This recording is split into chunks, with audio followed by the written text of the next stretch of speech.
Chapter 13, A Minor Setback. Cleo spent the rest of the weekend on the couch, watching recordings of Fortune with a trash can nearby just in case. Mom and Josh got the bug too, so Dad ended up being nurse, cook, although no one felt like eating much, and janitor all weekend long. Barkley took turns in their rooms, lying on the floor near their beds. Church was not an option Sunday morning, and they had to cancel their visit with Melanie, the boys' first mom. Usually it was the other way around. Melanie may have been flaky, but Cleo liked her. She always brought Cleo a little gift along with whatever she brought for the boys, a coin purse or a beaded bracelet or a headband. Sunday night, after everyone was in bed, Josh appeared at Cleo's door, his Superman blankie draped over his arm. "I can't sleep." Cleo lifted her head, not the tiniest bit sleepy.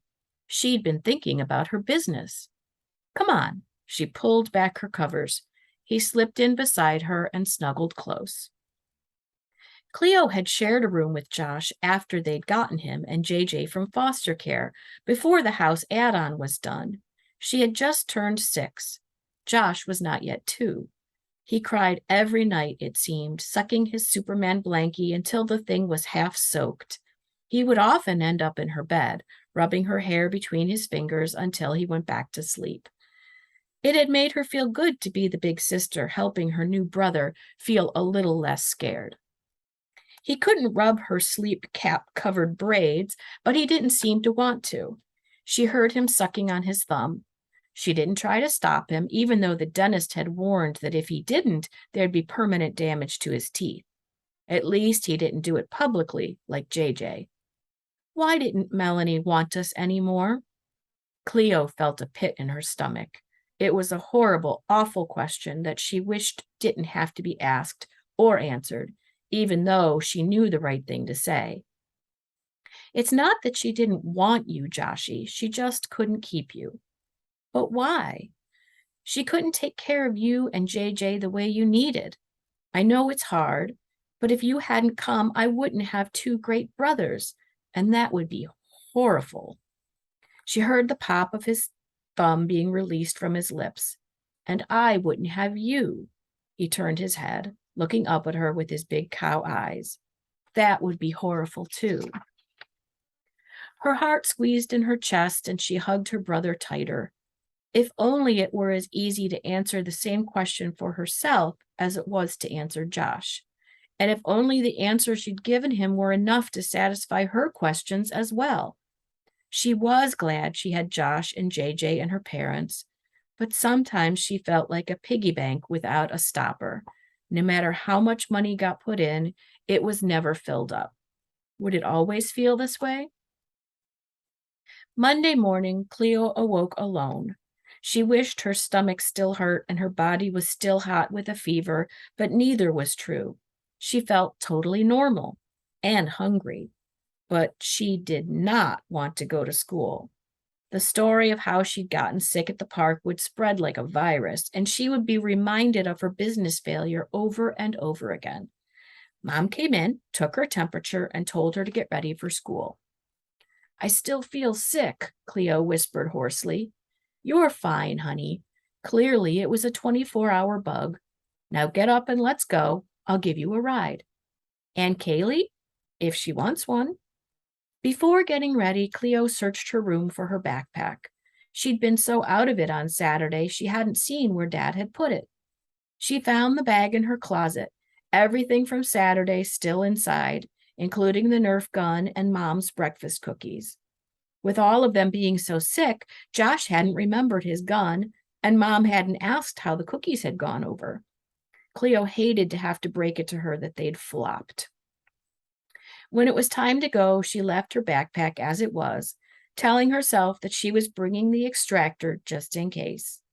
Maybe she could pull the teeth of a few customers before school and get the focus back on her fun business idea, instead of on how she'd gotten sick at everyone's feet. She would even try again with the cookies. If Jimmy hadn't overreacted, the other kids might have eaten them. She and Mom had both experienced minor PR setbacks, but she could fix that. Cleo and Kaylee sat in the rear of the minivan.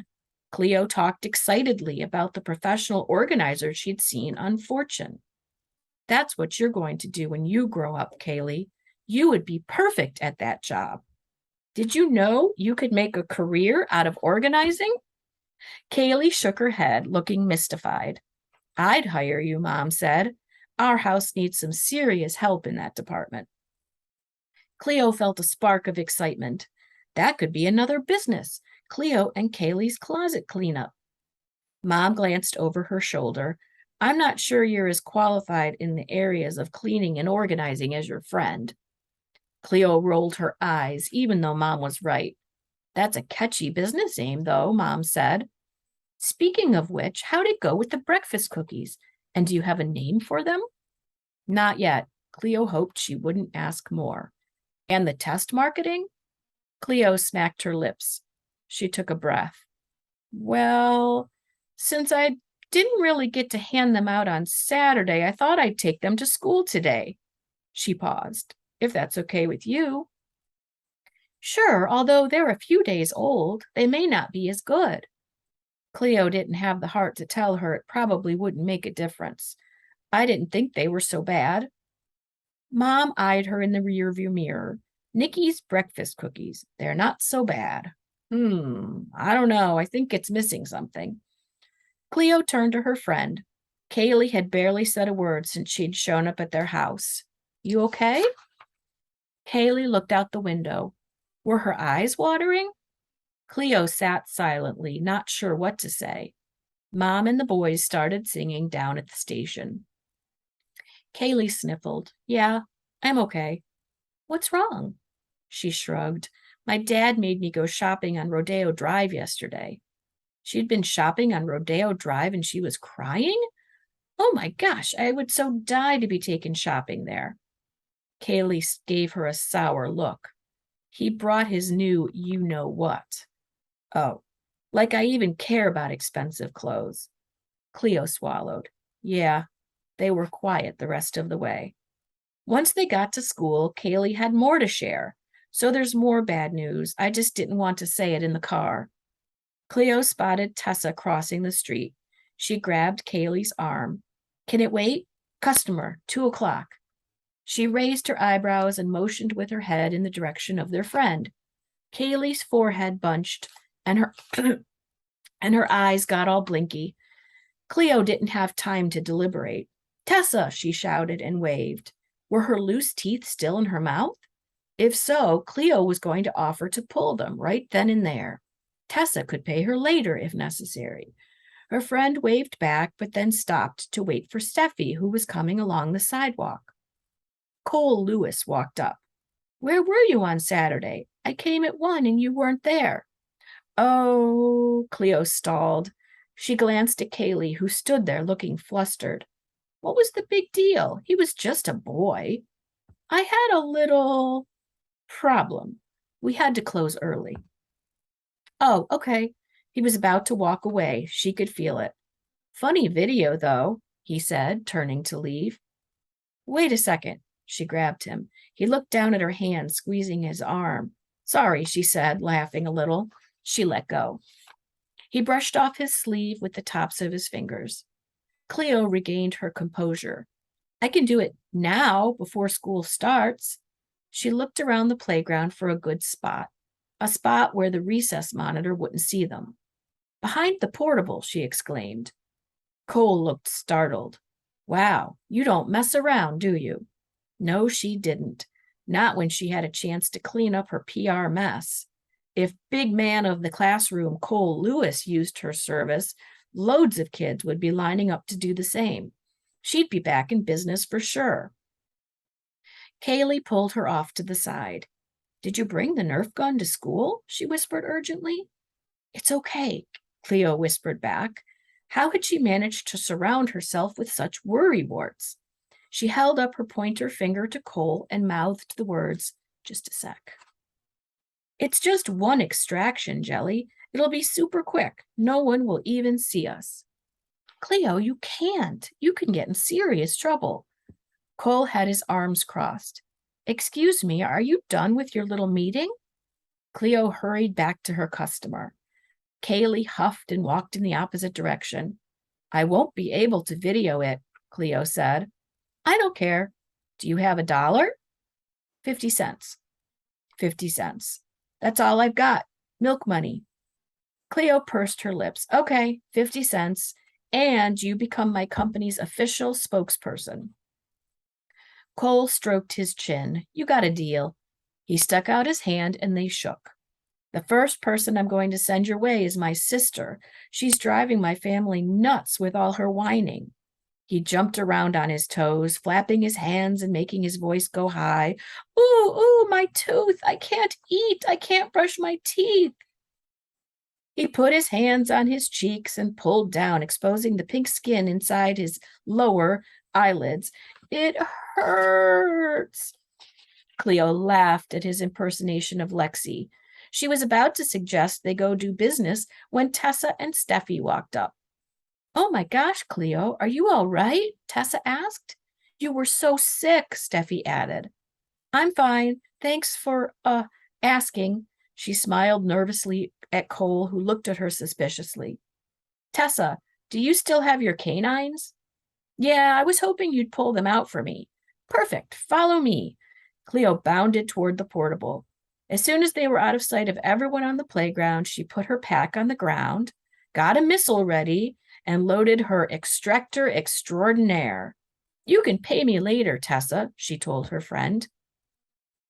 Within a matter of minutes, she had sent 3 teeth flying. Afterward, Cole gave Tessa a fist bump. You're one tough girl, he said. She grinned, wads of gauze stuffed in her holes. The whistle blew. Cole gave Cleo a fist bump, too. She held open her hand. I think you owe me something else as well. I was going to give it to you, he said, reaching into his pocket. He placed 2 quarters on her palm. Oh, and I have something for you, too. She opened the bag of cookies. My mom offered them as a gift to my customers. Tessa just squinted and said, no thanks. Steffi also declined. I'll have one, Cole said. I never turn down cookies. He took a bite. His face contorted and he spit it out. Don't give these to your customers. They won't come back. Steffi and Tessa nodded, their faces apologetic. Cole dropped the cookie on the ground. Maybe a squirrel or bird will want it, but I doubt it. Poor Mom. Back to the drawing board for her. As soon as they got into their room, Cole started grandstanding about the hole in his mouth. He paraded around, holding up his molar. Yes, I am a proud client of Cleo's quick and painless tooth-pulling removal, Cleo corrected. Huh? Cole looked confused. It's Cleo's quick and painless tooth removal service. Oh, right. Anyway, it was quick, but it hurt like crazy. He held his cheek. It's still throbbing. Ow. Cleo glared at him.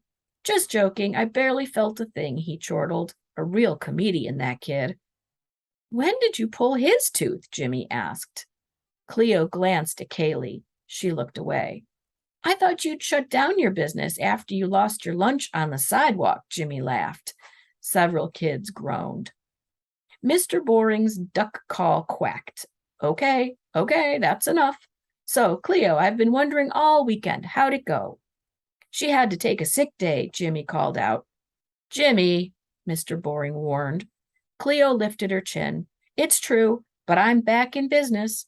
Tessa is another of my satisfied customers. Tessa grinned, showing off 2 big gaps. Cleo's stock was on the rise again.